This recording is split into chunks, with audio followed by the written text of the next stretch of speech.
और देखी कैसे रहती जे जल के मछलिया तो जल बीच रहती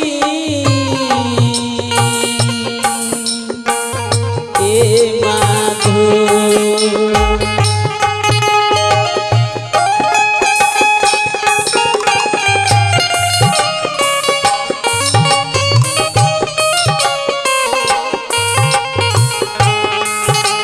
रहती जे जल के मछलिया तो जल बीच रहती ए माधो